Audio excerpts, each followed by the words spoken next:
Your session is titled The Government Role in Commercialization, and I think it is very appropriate that all of you are centric to DOE and national labs, which are like absolute incubators for so much of the critical technology that that we're here talking about today, but that we rely upon in our daily lives.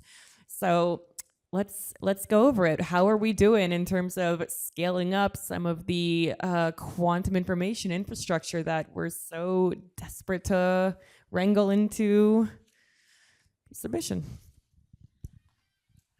All right. So first off, I think we should probably give a few sentences of our background here. Can you guys hear me with this? Okay, I got to hold this really close. Okay, so I'm Nick Peters. I'm an experimental physicist at Oak Ridge National Lab, and I've been spending quite a bit of time trying to make quantum information technology practical and work in real optical networks in particular. So my background, after I did my PhD, I actually studied entanglement way before it was cool. And then I spent the first decade of my career working at one of the portions of Bell Labs when it was broken up, which went through a bunch of name changes. And then I went to DOE to work at our Oak Ridge National Lab in 2015, where we've been really pushing on the state of the art to develop quantum technology. And, from there, we want to commercialize stuff as much as possible. And so that's been a focus of our research, is to get it to the point where things could potentially become products. Hello, good afternoon. Rima Oueid. I'm not going to bother with the title. You guys already heard that. But I've been with DOE for about 14 years, and I serve as the DOE rep on the board of the Quantum Economic Development Consortium. And I help commercialize DOE technologies. And I'm very focused on emerging tech, and quantum is my favorite baby, let's just say. So I do not have a physics background, but I am a quantum enthusiast. And I kind of bring in sort of the private sector perspective. Before DOE, I actually worked in the private sector. I've done application development, and then went into venture investing. So kind of weaving those things together actually turned out to be a great combination for what I'm doing at DOE today, and really focused on building the use cases, building partnerships, and figuring out how we actually make the technology applicable, and also bringing in that investment experience to think about, all right, how do we grow this market? How can we repurpose things? How do we get around regulation? Part of why I came to DOE is to figure out how do we actually get things to market. And sometimes regulation can be a friend or a foe. And so we're knowing how to navigate that is really important in this space, especially for quantum. As you guys have heard, there's a lot going on in terms of what directives are being given to the federal government, and that can help make things happen. So in our case, it might be a friend.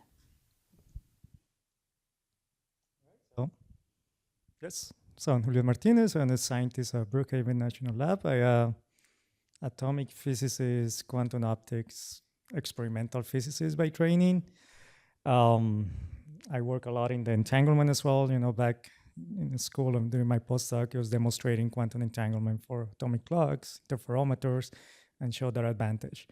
But now at Brookhaven, I'm working on how can we go long distances, right? So quantum networking, we understood that in Brookhaven 6 years ago before I joined them. But that's the new game, and I'm very glad that this conversation has been increasing to every conference I keep going. Quantum networking is that big thing that we had to talk about. And at Brookhaven, we had that facility where, we still work in the standard way that national labs have been doing with a lot of grad students, fundamental research. We're going towards that quantum repeater development that nobody has today. So that's very important. But we also understand that quantum specifically, QEDC, has a very high commercial impact right now. So that's why we have it like the testbed and facility. So we talk to the private sector, and we understand that there has to be a lot of collaboration in many different ways, for the private sector to come and try new devices, protocols, ideas, and that's what we are doing. And I guess I I wear another hat, and probably that's why I'm sitting here, and also serve in the QEDC, that's the Quantum Economic Development Consortium. I am the vice chair for one of the TACs, the standards specifically, and that has been very interesting for me because a part of that academic background that I have and on my daily work, I get to see it and talk to many of the companies out there and understand their needs and see how we can work together, from a national point of view perspective with the private sector and academia, making that bridge and bringing all these technologies to fruition. Yeah. All right, thank you for that.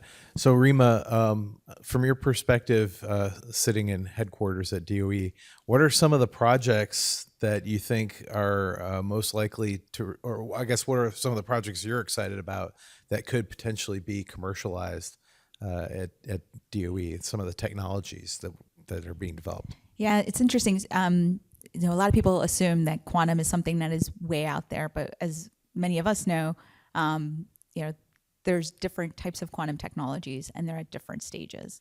So you've got quantum computing, sensing, and communications. And even within each of those, things vary depending on what the use case is. A lot of people don't know that DOE is actually funding quantum technologies from early stage all the way into late stage. So we've got, basic science research, which is our backbone and doing a lot of fundamental stuff. But a technology that I'm really excited about that was actually funded by ARPA-E and is now has recently received a $189 million conditional commitment from the Loan Program Office because it's getting scaled. They want to build a manufacturing facility. And then this company is called LongPath, and it's a quantum sensing company. And they use this technology to detect methane leaks at oil and gas fields as well as pipelines. We're commercializing. That is as late stage as you can get, at DOE.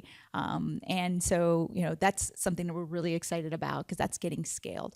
And then, we've got other things that are just sort of across the board.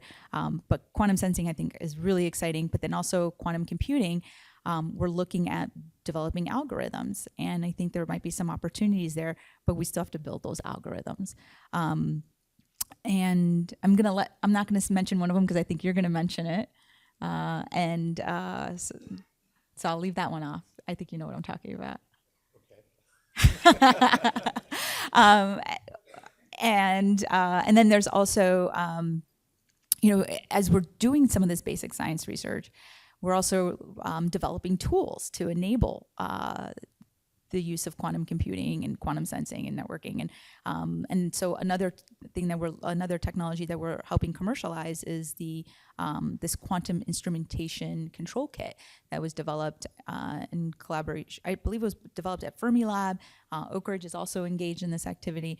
And we're putting them through our Energy I-Core program, which is helping them actually figure out the market because they already have users, paid users, like something like around 500 users that are paying for this access to this particular instrument, and it has applications in various use cases. And so, we're excited. We're like, wow, this is something that it's open source, and maybe more tech can be built on top of that. But I'm excited about a lot of things at DOE. My favorite, though, I think it's sensing. I think there's some really interesting opportunities there in the near term, and we're actually looking at leveraging some sensing technologies as well as communication technologies from space to ground that I think will open up some new opportunities. Julian, do you have anything to add to that? I mean, it's hard to add something after Rima has been talking, but in terms of commercialization and technologies in the DOE. But yeah, I mean, I just want to double down on the sensing part. And I guess since you didn't mention, the high energy physics communities, invest a lot in development of quantum sensors, not from the commercial perspective. But, the whole goal is understand or learning how to control quantum systems, right? And eventually, with the high energy physics, I always say is a common thing, for example, is to find dark matter that, we know is out there. There's this fundamental question in physics, but we don't know what it is. So it's like we had 3D orders of magnitude where we had to look, and people are developing sensors, in a huge range, possibilities, different ways to do it, like different physics theories. And at the end of the day, even if we don't find dark matter, you're just develop an amazing sensor. You just develop the best sensor that you could have, actually.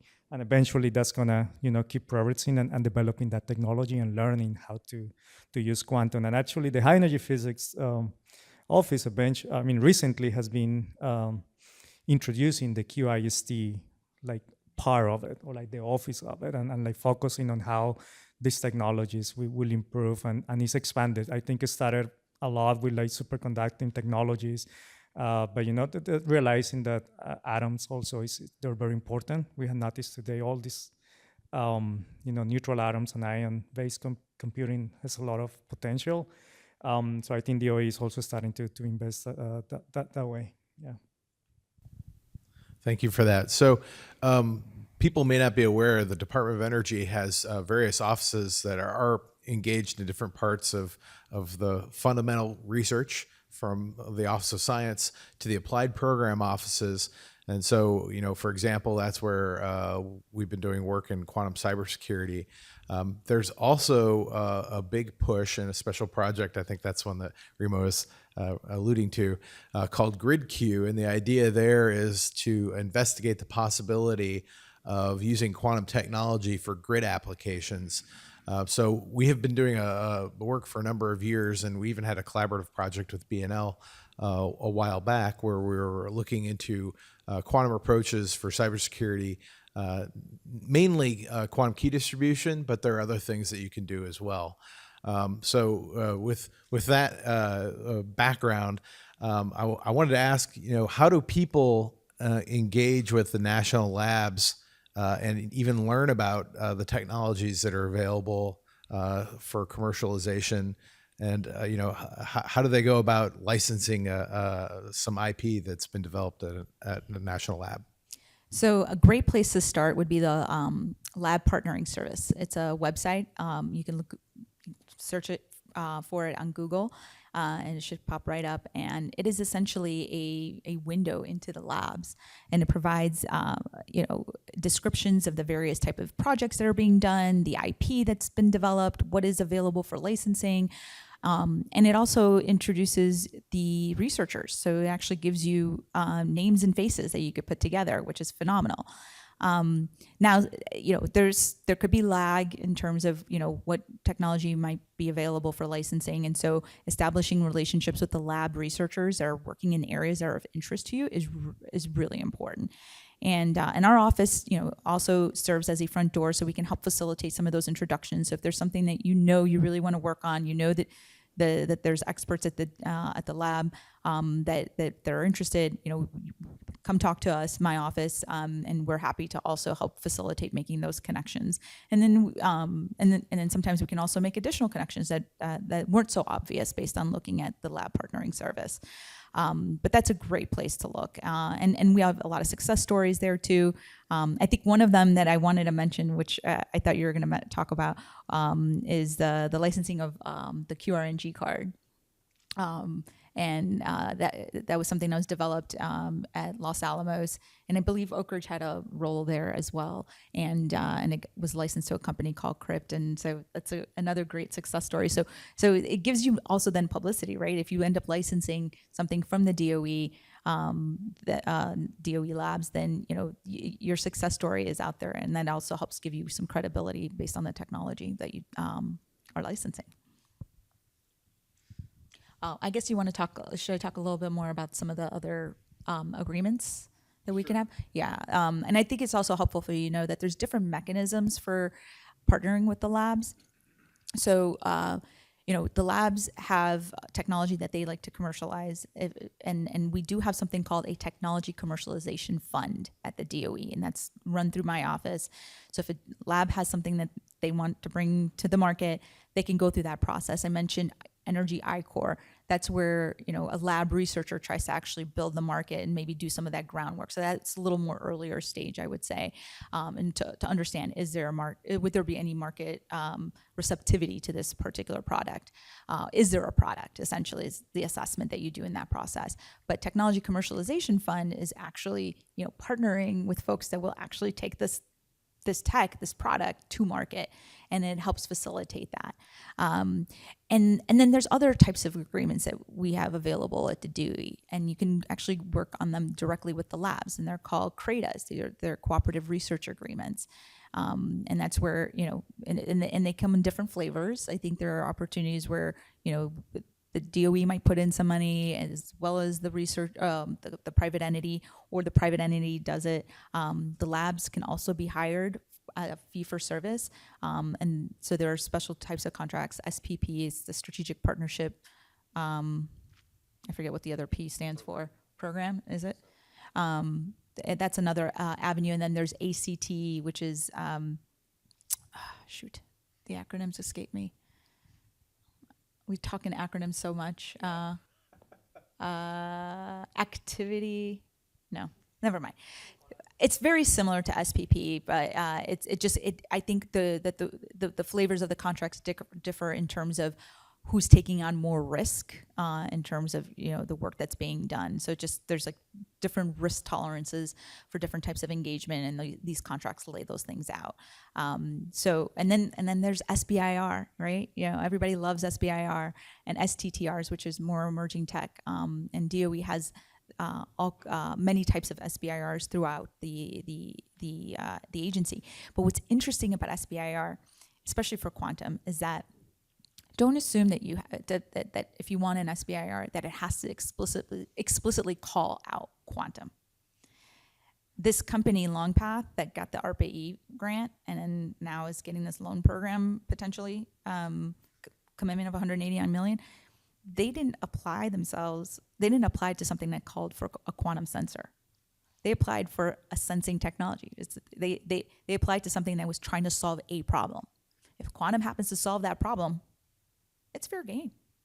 So don't automatically rule yourself out just because it doesn't explicitly say that the name of the technology that matches what you're doing. Think about the problem that you're solving, and then you can pursue it. So, yeah.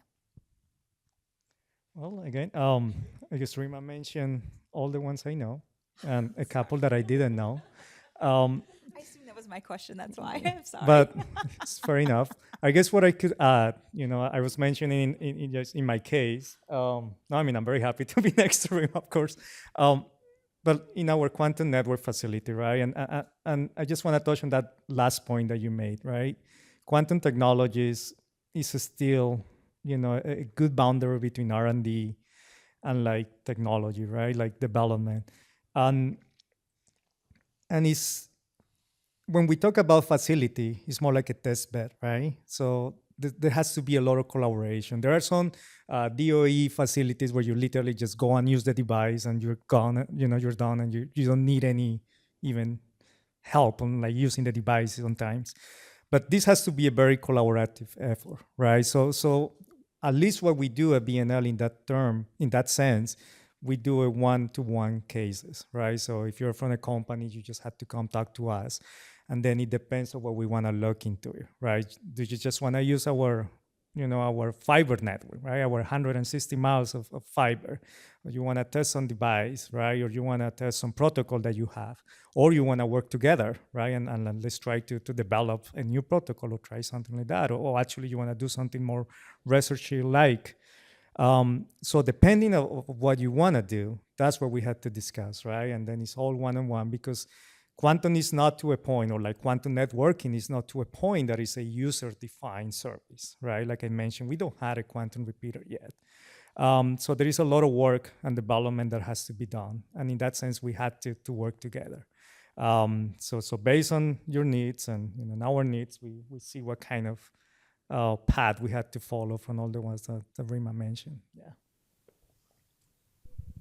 So I'll add to that at least at Oak Ridge, and I think it's probably also at BNL, you can take entrepreneurial leave And at Oak Ridge, you can take up to 3 years of leave from your position and go work at a startup company.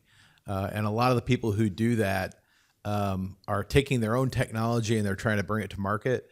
But we've also had people, and recently, just one of the people that we had in my section, we had the person take 3 years of entrepreneurial leave to work in a startup company that they didn't create, but they thought that it was a great time to go and work in that space and learn from it. So with that, I mean, we have a few minutes left. Are there questions that people would like to ask of the panelists? Okay, hi. So hear a lot about a lack of funding or the need for constant funding, right? Where do private sector entity participations come into commercialization at the national lab level for each of you, perhaps? AKA, how are you working with the private sector? Oh, maybe I should kick off with an example. So earlier, Rima mentioned a quantum sensor. It's a quantum random number generator. It does actually act like a quantum sensor, but it's the same technology. We just use it differently. At least the one that we have at Oak Ridge. So that one was developed, and we wrote some papers on it. And there was a company that saw the papers. And when you write the paper, then you can submit an invention disclosure. At Oak Ridge, at least, you have to have a demonstration for them to consider submitting a patent. So you have to have an accepted manuscript, basically, for an experimental demo. What we did was we published that paper, and we got, it wasn't my work, but our scientists published a paper, and then they got the attention of a company. And so the company initially licensed the IP, and you can do a research license or a commercial license.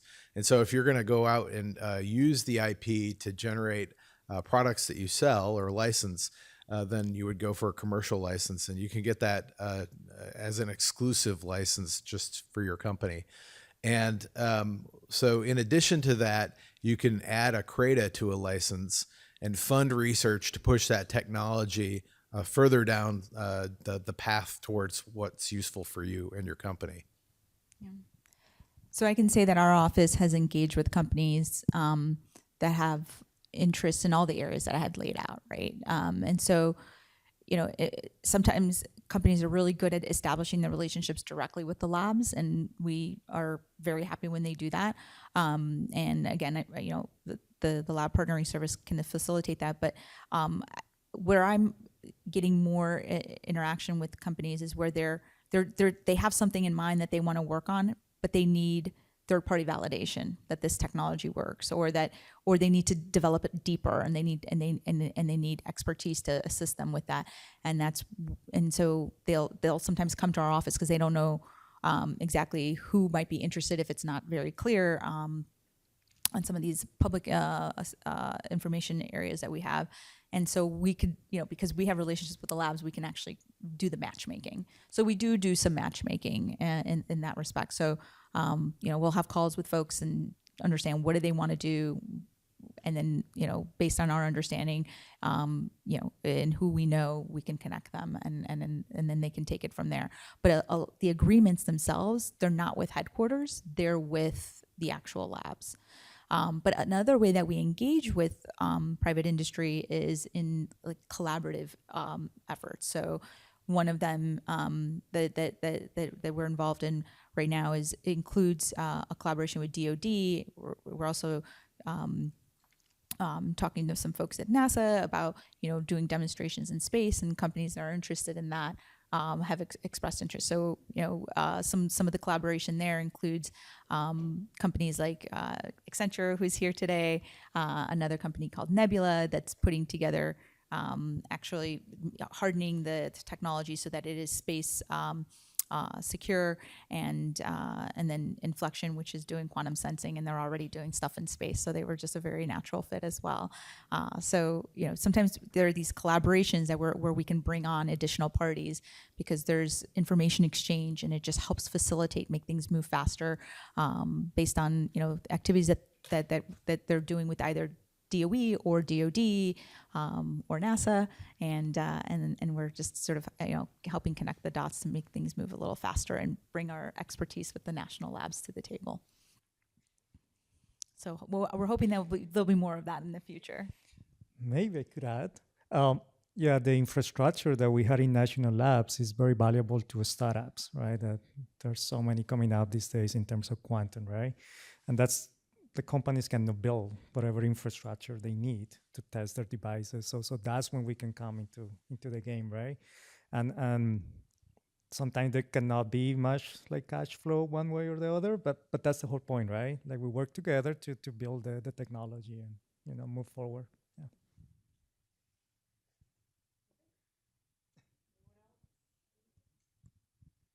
All right, and that concludes our show for today. So you don't have to go home, but you can't stay here.